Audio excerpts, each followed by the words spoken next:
show that 9 to the power n plus 1 divided 4 into root over 3 into 3 to the power n divided 3 root over 3 to the power minus n equal to the power 7 বা 3 inverse n equal to 27.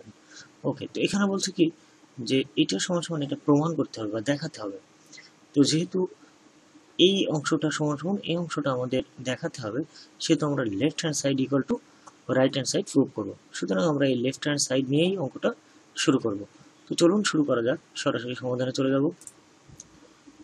তো সলিউশনে সর্বপ্রথম আমরা left hand side equal to আমাদের left hand সাইডে যে মানগুলো রয়েছে সেগুলো আগে লিখে ফেলবো।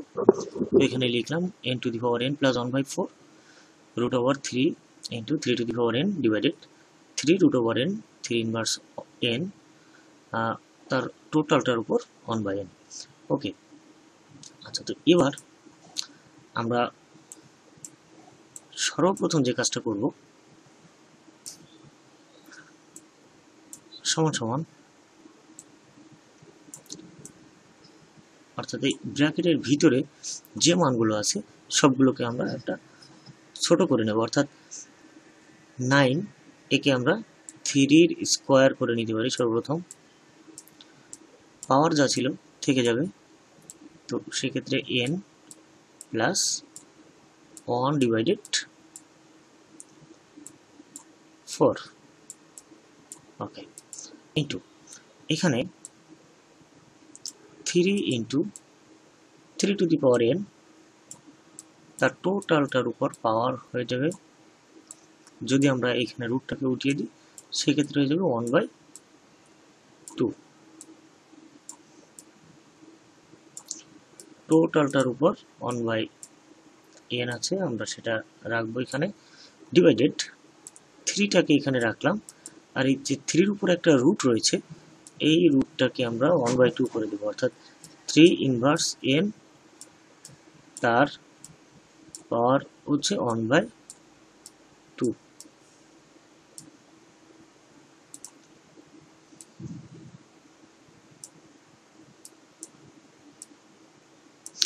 আমরা জানি একই সংখ্যার একাধিক পাওয়ার থাকলে ওই পাওয়ারে গুণ হয়ে যায়, সুতরাং এই 2টা উপরে এই দুটোর সঙ্গেই গুণ হয়ে যাবে। তার মানে এখানে আমরা লিখতে পারি 3 টু দি পাওয়ার হয়ে যাবে এখানে 2n প্লাস 2টা যদি এর সঙ্গে গুণ করি তাহলে 2/4, সুতরাং এখানে হয়ে যাবে 1/2।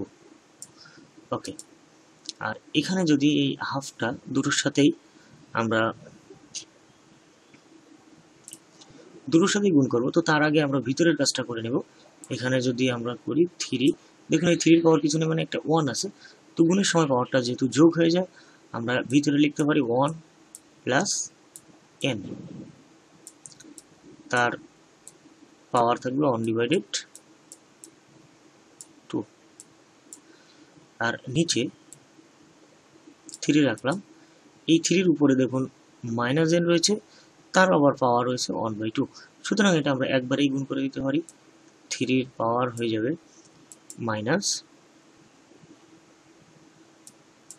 Minus n divided 2। ওকে, ব্র্যাকেট ক্লোজ করে দিব, এখানে যে পাওয়ারটা ছিল সেটাই আমরা এখানে রেখে দিব। ওকে, সমান সমান আবার দেখুন এবার আমরা এখান থেকে উপরে যেটা আছে সেটা রাখবো, এখানে 3 টু দি পাওয়ার 2n এখানে প্লাস 1/2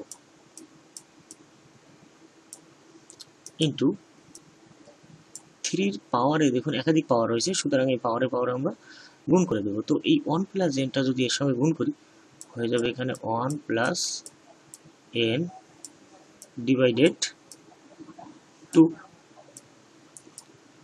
1/n থাকবে, আর নিচে আমরা যদি এটাকে গুণ করি তো গুণের সময় পাওয়ারটা যোগ হয়ে যায়, সুতরাং এখানে হয়ে যাবে 1 প্লাস n/2, কিন্তু যেহেতু n এর আগে মাইনাস আছে সুতরাং এখানে প্লাসে মাইনাসে হয়ে যাবে মাইনাস n ডিভাইডেড 2।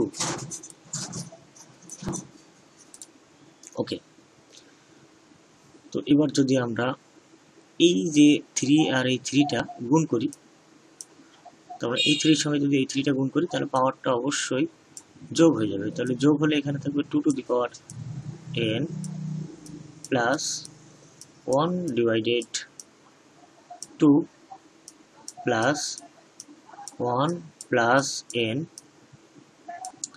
ডিভাইডেড 2। তো এখানে 3 এর পাওয়ার যদি আমরা লসাগু করি তাহলে এখানে থাকবে 2 আর উপরে থাকবে এখানে 2 মাইনাস n।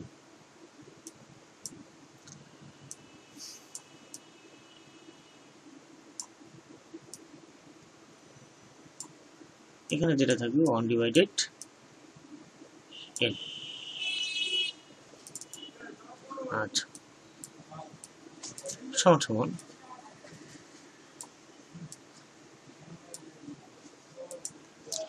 তো উপরেরটার সঙ্গে যদি এবার লসাগু করি, উপরেরটার যে পাওয়ার ছিল এখানে হয়ে যাবে অনলি 2, 2 যদি এর সঙ্গে গুণ করি তাহলে হয়ে যাবে 4n plus 1 plus 1 plus n।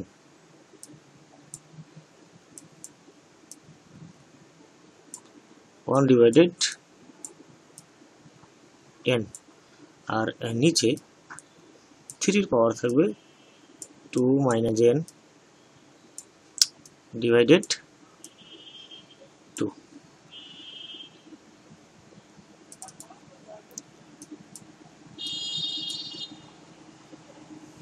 সমান সমান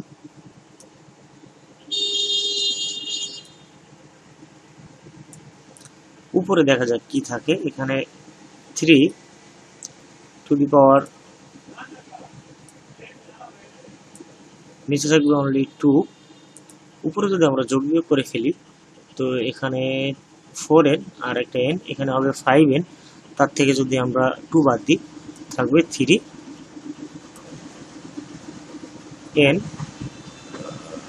সরি এখানে 5n প্লাস 2 থাকবে, সরি 5n, কারণ এখানে n এর সঙ্গে n যোগ হবে, সো এখানে হবে 5n প্লাস 2।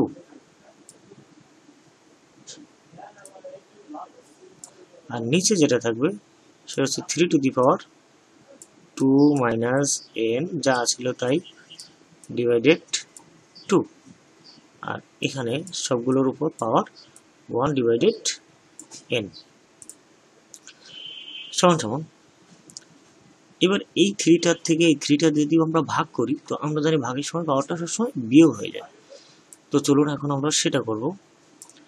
তো তাহলে 3 এর পাওয়ার এখানে আছে 5n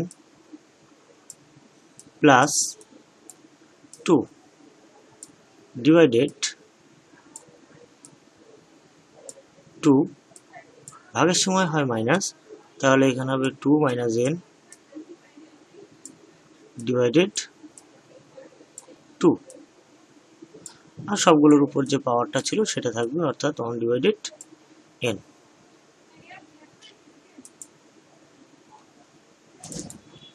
আচ্ছা, তো এবার আমরা সমান সমান লিখতে পারি। ভিতরেরটা যেহেতু মাইনাস, আমরা পাওয়ারটা লসাগু করে ফেলবো।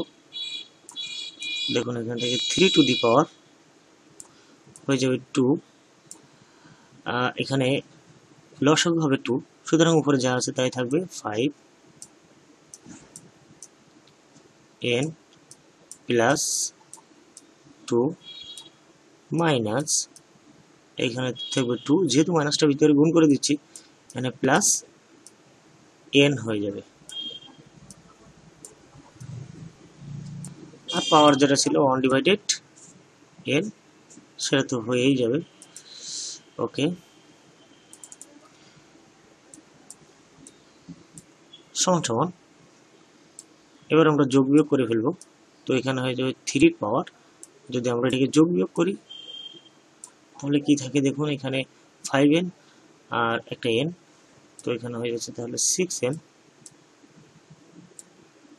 আর এখানে +2 -2 কেটে যায়, থাকবে শুধুমাত্র 1 ডিভাইডেড n।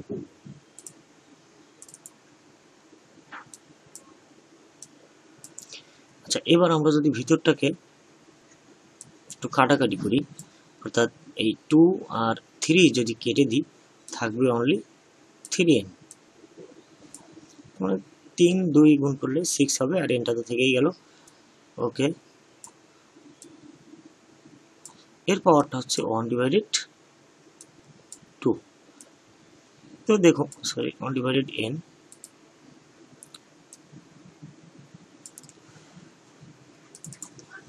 আচ্ছা, এখন আমরা জানি যে এই 3 এর উপর দেখুন একাধিক পাওয়ার, তো একটা সংখ্যার একাধিক পাওয়ার থাকলে এই পাওয়ারে পাওয়ারে গুণ হয়ে যায়, সুতরাং এই 3n এর সঙ্গে 1/n টা গুণ হয়ে যাবে। তাহলে আমরা লিখতেই পারি এখানে 3 টু দি পাওয়ার, এখানে 3n ডিভাইডেড n। তো এই n কেটে যায়, থাকবে শুধুমাত্র 3 টু দি পাওয়ার 3। ওকে, তো 3 কে কিউব বা ঘন করলে আসবে 27। তো এটাই হচ্ছে রাইট হ্যান্ড সাইড।